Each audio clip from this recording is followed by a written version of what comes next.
Assalamualaikum sahabat yang dirahmati Allah.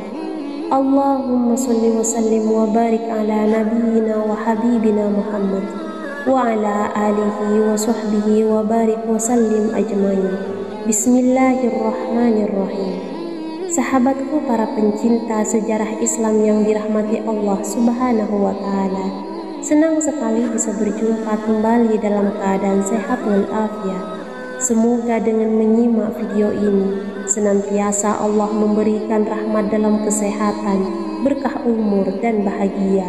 Semoga rizki yang sulit dimudahkan, yang sakit diberikan kesembuhan, yang sedang ruwet diberikan kemudahan. Amin, Allahumma amin. Detik-detik wafatnya Nabi Muhammad SAW yang sangat mengharukan dan meneteskan air mata. Mari kita simak yang akan disampaikan oleh Al-Mukarram Buya Yahya.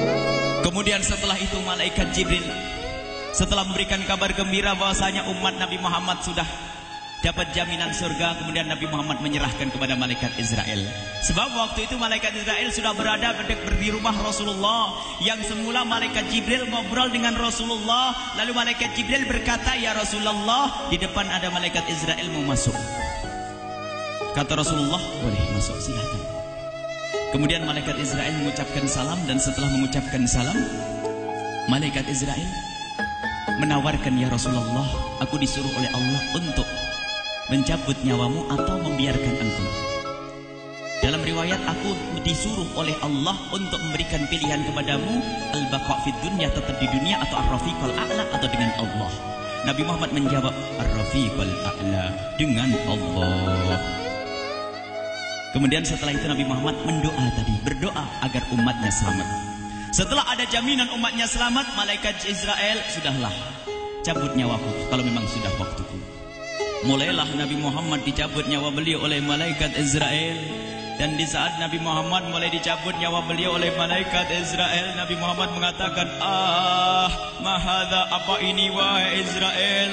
Malaikat Israel kemudian menjawab, "Ya Rasulullah, itu adalah sakaratul maut, itu adalah sakitnya di dalam kematian." Kemudian Nabi Muhammad mengangkat tangannya sambil berucap, "La ilaha illallah, inna lil mauti la sakarat." Tidak ada Tuhan selain Allah, sungguh di dalam kematian ada sakitnya, sakit kematian, yaitu sakaratul maut. Kemudian Nabi Muhammad memohon, "Ya Allah, Allahumma khaffif alayya sakaratul maut." Ya Allah, ringankan sakaratul mautku ini, ya Allah.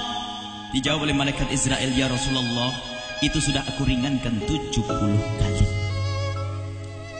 Nabi Muhammad menoleh, "Apa malaikat Israel? Sudah kau ringankan 70 kali keringanan?" "Iya ya Rasulullah, sungguh aku tidak pernah mencabut seorang hamba lebih lembut dari cara mencabut nyawamu. Ini sudah aku ringankan 70 kali. Setelah itu justru Nabi Muhammad menangis, "Israel, 70 kali rasanya masih sakit." "Iya ya Rasulullah, memang itu sakaratul maut." "Lalu bagaimana engkau mencabut umatku, wahai Israel?" Allah, yang diingat siapa? Umat. Kalau engkau mencabutku dengan ringan seperti ini masih sakit, bagaimana engkau mencabut umatku, ya Israel? Dijawab oleh malaikat Israel, "Umatmu manusia biasa, ya aku cabut." "Ya Rasulullah, begitu saja." "Ya sudah, begitu habis." Nabi Muhammad menangis. Tiba-tiba Nabi Muhammad mengangkat tangan dan memohon kepada Allah, "Allah, Allah, inna lil mauti la sakarat, la ilaha illallah, inna lil mauti la sakarat." Sungguh di dalam kematian ada sakaratul maut. Allahumma khaffif ala ummati sakarat maut. Ya Allah, ringankan dari umatku sakaratul maut. Wa thaqqil alayya, dan bebankan kepadaku. Sampai tidak sadar doanya Nabi Muhammad seperti itu. Thaqqil alayya itu doa cinta. Seorang ibu yang pernah punya anak, tuh lihat kalau doa Rasulullah ini masih diragukan. Bagaimana Rasulullah bisa doa begitu? Itu bahasa cinta yang tidak bisa diterjemahkan dengan oleh akal. Seorang ibu kadang-kadang, ibu yang di belakang, ibu mau dikasih sakit oleh Allah. Mau, Bu? Ibu jauh sekali. Ibu mau dikasih sakit? Jawabnya tidak mau. Tapi suatu ketika seorang ibu melihat anaknya sakit, ngomong, "Sudahlah nak, jangan kamu yang sakit, biar ibu yang sakit." Ada atau tidak? Kenapa ngomong begitu? Itu bahasa cinta itu. Tidak rela kalau anak ini sakit, biar aku saja yang sakit. Itu yang dirasakan Rasulullah. Sakaratul maut begitu sakitnya, membayangkan betapa sakitnya umat Nabi Muhammad di saat dicabut nyawa beliau. Maka Rasulullah mengatakan, ya Allah, ringankan sakaratul maut dari umatku, bebankan kepadaku saja ya Allah. Wala sawfa yu'tika fatarda. Permintaan Nabi Muhammad tidak ditolak oleh Allah, dikabul dan dikabul wahai Muhammad. Sallu ala Nabi Muhammad. Dan benar, sakaratul maut kita ditahan oleh Rasulullah, ditanggung oleh Rasulullah, sehingga digambarkan oleh Imam Bukhari di saat Nabi Muhammad dicabut nyawa beliau, Siti Aisyah yang ada di situ. Rasulullah berada di pangkuan Siti Aisyah, yang saat itu Siti Aisyah melihat keringat dingin keluar dari kening Rasulullah. Siti Aisyah tidak pernah melihat keringat keluar seperti itu. Bahkan di saat dipegang kepala Rasulullah, panasnya melebihi dari panasnya orang biasa. Setiap kali ada kain dicelupkan di air, ditempelkan di kening Rasulullah, langsung mengering. Saat itu Nabi Muhammad mengucapkan kalimat la ilaha illallah innal lil mauti la sakarat. Kemudian Nabi Muhammad berpesan dengan banyak pesan, dan di antara pesan Rasulullah adalah akri minni ala ummati salam, akri minni salam ala ummati wa ala man ittaba'ani wa ala man tabi'ani min ila yaumil qiyamati. Aku titip salam kepada umatku dan orang yang mengikutiku sampai hari kiamat. Sadari salam Rasulullah. Sebelum meninggal masih ingat titip salam. Salam kepada siapa? Bukan salam kepada siapa-siapa, tapi salam kepada kita. Maka mari kita mengucapkan salam kepada Rasulullah, karena Rasulullah sudah salam duluan kepada kita. Mari kita sejenak bersalam kepada Rasulullah dan hadirkan Rasulullah ada di mata kita dan di hati kita. Mari kita bersama-sama mengucapkan salam. Assalamualaikum ya Rasulullah. Assalamualaikum ya Rasulullah. Assalamualaikum ya Habiballah. Assalamualaikum ya Nabi Allah. Rasulullah mengucapkan salam untuk kita. Dan di saat itu Rasulullah keringat dingin keluar, maka oleh Siti Aisyah diusap.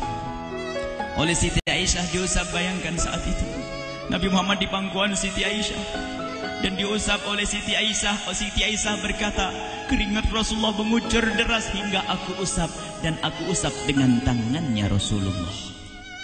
Diusap dengan tangannya Rasulullah. Siti Aisyah memegang tangan Rasulullah sendiri yang digunakan untuk mengusap keringat Rasulullah. Sahabat bertanya, Aisyah, kenapa harus dengan tangan Rasulullah tidak dengan tanganmu? Lihat jawab Siti Aisyah, karena tangan Rasulullah lebih lembut dari tanganku. Sallu ala Nabi Muhammad. Masih sempat nyanjung itu sahabat Nabi. Dalam keadaan begitu masih menyadari kelembutan tangan Rasulullah, jasad Rasulullah, kemuliaan Rasulullah sallallahu alaihi wasallam. Dan aku lebih menginginkan bahwasanya yang menyentuh jidat Nabi Muhammad adalah tangan yang paling mulia di dunia dan di akhirat. Siti Aisyah enggak berani menyentuhkan. Pengennya yang disentuhkan di kening Rasulullah adalah tangannya Rasulullah sallallahu alaihi wasallam. Kemudian setelah itu Nabi Muhammad merasakan sakit yang sangat untuk kita. Kemudian Nabi Muhammad mengangkat tangan tinggi-tinggi mengucapkan la ilaha illallah inna lil mauti la sakarat. Tiba-tiba tangan itu semakin turun dan ditangkap oleh Siti Aisyah. Dan di saat tangan itu jatuh di tangan Siti Aisyah, kemudian tiba-tiba paha Siti Aisyah merasakan berat kepala suci Rasulullah. Dan saat itu Siti Aisyah sadar bahwasanya Rasulullah sudah kembali kepada Allah Subhanahu wa taala. Sallu ala Nabi Muhammad. Siti Aisyah bingung di saat melihat seperti itu. Ditaruh pelan-pelan wajah Rasulullah, sambil menangis lalu berkata, Rasulullah sudah meninggal. Para sahabat Nabi pada bingung. Sayyidina Ali tiba-tiba terduduk, nggak bisa berdiri. Sayyidina Utsman nggak bisa ngomong. Ada orang Sayyidina Zaid berkata, aku baru melihat Rasulullah. Setelah ini aku tidak mau melihat lagi selain Rasulullah. Ya Allah, butakan mataku. Aku tidak ingin aku kotori mataku dengan selain Rasulullah. Dan dibutakan oleh Allah. Bermacam-macam kejadian saat itu. Madinah heboh, luar biasa dengan meninggalnya Rasulullah sallallahu alaihi wasallam. Dan sungguh meninggalnya Nabi Muhammad adalah menghidupkan hati yang mati kalau orang faham. Tiba-tiba Sayyidina Abu Bakar datang. Setelah Sayyidina Umar mengatakan, siapa yang mengatakan Muhammad meninggal akan aku penggal lehernya. Jangan seperti orang-orang Nabi Muhammad sekarang lagi pergi seperti waktu Musa pergi kepada Tuhannya, kepada Allah, nanti akan kembali kepada kita. Muhammad belum meninggal. Ini adalah karena kecintaan Sayyidina Umar bin Khattab, tidak ingin Nabi Muhammad pergi. Tiba-tiba datang Sayyidina Abu Bakar As-Siddiq lalu masuk ke kamarnya Rasulullah, lalu masuk kepada Rasulullah, kemudian mengecup kening Rasulullah, dan Sayyidina Abu Bakar berkata, "Ya Rasulullah, tibta hayyan wa mayyita." Ya Rasulullah, engkau tetap harum dalam keadaan hidup dan harum setelah meninggal dunia. Sallu ala Nabi Muhammad. Hingga sampai setelah hari besoknya meninggal Rasulullah, Senin sore, Selasa malam, Rabu dikubur Rasulullah sallallahu alaihi wasallam. Setelah dikubur, Sayyidat Fatimah bertanya kepada Sayyidina Abdullah ibn Abbas, Sayyidina Anas, "Wahai Anas, hai Anas," sambil menangis Sayyidat Fatimah Zahra, "Hai Anas, bagaimana engkau tega? Atabat anfusukum an tahtu ra'sa Rasulillah." Apakah engkau rela menaburkan debu di atas kepala Rasulullah? Sayyidina Anas menangis kaget, "Ya wahai binta Rasulillah, kalau kami tidak dilupakan oleh Allah, niscaya tidak ada yang bisa mengubur Rasulullah." Jadi saat itu dilupakan oleh Allah, sehingga mereka tidak menyadari melakukan itu semua. Kalau mereka sadar, tidak akan bisa mengubur Rasulullah sallallahu alaihi wasallam. Ini yang diungkapkan oleh Sayyidina Anas, kalau seandainya kami tidak dilupakan oleh Allah, niscaya kami tidak akan mampu mengubur Rasulullah sallallahu alaihi wasallam. Kami yang hadir di sini, ya Allah, ingin senantiasa hadir di hati kami kekasih-Mu Nabi Muhammad. Maka kami mohon, ya Allah, jadikan kekasih-Mu Nabi Muhammad yang akan, ya Allah, yang akan mendampingi kami kelak saat Kau cabut nyawa kami, seperti yang dikabarkan oleh Engkau, seperti yang Kau kabarkan, yang Kau wahyukan kepada kekasih-Mu Nabi Muhammad. Wa absyiru bil jannati, semua hamba yang beriman akan menyaksikan surga, ya di saat dicabut nyawa mereka, dan surga, di tempat surga itu yang paling mulia adalah Nabi Muhammad. Maka kami mohon, ya Allah, saat Kau cabut nyawa kami, ya Allah, hadirkan Nabi Muhammad di hati kami, ya Allah.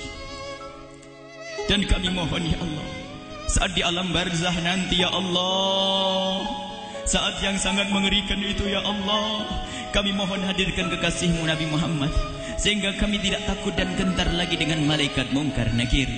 Dan ya Allah, kami mohon di saat di padang mahsyar nanti, ya Allah, hadirkan kekasih-Mu Nabi Muhammad. Jadikanlah kekasih-Mu Nabi Muhammad yang akan menemani kami dan akan membonceng kami, membawa kami ke telaga Kausar, lalu kami diberi air minum dari air telaga Kausar hingga kami tidak akan haus selama-lamanya. Ya Allah, jadikan kekasih-Mu Nabi Muhammad yang akan menemani kami di saat kami menyeberang Siratal Mustaqim hingga kami tidak akan terjerumus ke neraka jahanam. Dan jadikan kekasih-Mu Nabi Muhammad yang akan kami saksikan setiap saat di surga-Mu, ya Allah. Ya Allah, jadikan kekasih-Mu Nabi Muhammad yang senantiasa, ya Allah, kami lihat kelak di surga. Dan jadikan ucapan kami di akhir hayat kami kelak adalah, ya Allah, kalimat yang kami ucapkan di akhir hayat kami kelak, ya Allah, adalah kalimat agung dan mulia, La ilaha illallah Muhammadur Rasulullah. La ilaha illallah Muhammadur Rasulullah. La ilaha illallah Muhammadur Rasulullah sallallahu alaihi wasallam. Rabbana atina fid dunya hasanah wa fil akhirati hasanah wa qina adzabannar. Wa sallallahu ala sayyidina Muhammadin wa ala alihi wa sahbihi wasallam. Walhamdulillahirabbil alamin. Al-Fatihah.